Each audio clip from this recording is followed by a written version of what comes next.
A traveling salesman and his team sell timeshares on the moon.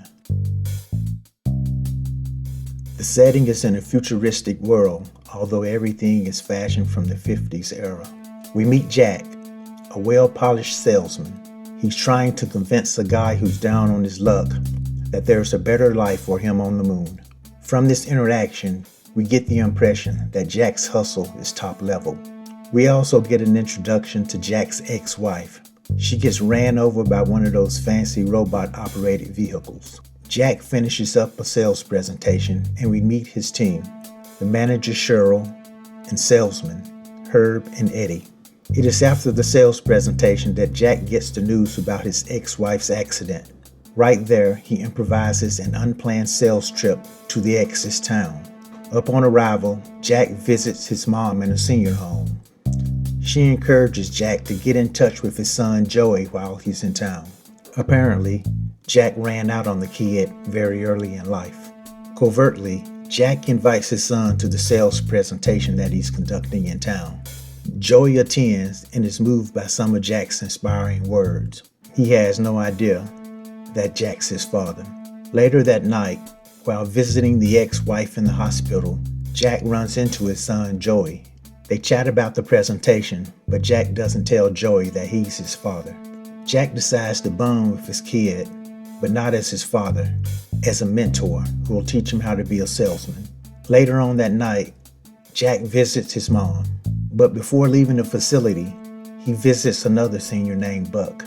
Earlier in the sales presentations, Jack used Buck as an example of a happy customer living on the moon. Buck is senile and thinks he's living on the moon, but in reality, he's living in the same senior home that Jack's mom is in. Why is Jack lying about Buck being on the moon? Jack is giving off some sketchy vibes. Herb and Eddie give new salesman Joey a hard time. Jack takes Joey out for the first day on the job. It doesn't go well. Cheryl tries to get Jack to focus more on expanding the business, but Jack seems reluctant. Herb and Eddie come up empty on a sales pitch to a guy who rushes them out because he's entertaining his mistress.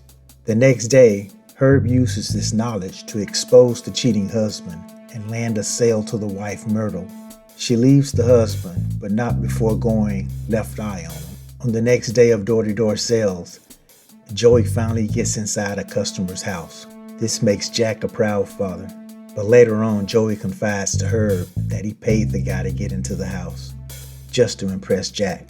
Joey decides to quit. The next day, when Joey returns to his old job, he sees an opportunity to sell his boss a timeshare on the moon. After Joey lands the sale, he's back in, and Jack couldn't be happier. Cheryl takes profits that Jack gave her and reinvests it into marketing the company. Cheryl's moves pay off. Business flows in, but Jack doesn't seem too happy about it. Could he be worried that this might put unwanted attention on his scheming? Joey is giving the other salesmen a run for their money. He might be a chip off the old block. Myrtle shows up to meet Herb. She's ready to leave for the moon. He informs her that the next launch is a few months away.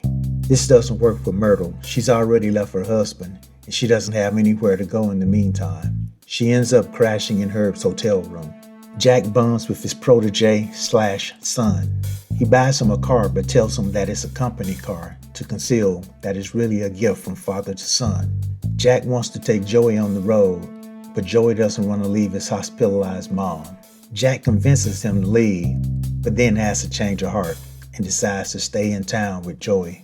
A revenue agent from the government shows up and starts asking questions about Jack's operation. Cheryl's marketing efforts just may have drawn the wrong attention. Later on, this same agent informs Myrtle that she has means to strike back at Herb and Jack's outfit if she wants to.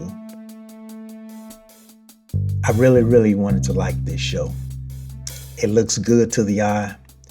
The futuristic stuff is done well. The world building is solid, but the story is just empty. And if there is a story there, it's taking them too long to get to it. This might be one of those shows where months from now I read about how good it is. But based on just these first 3 episodes, it's a solid I'm out.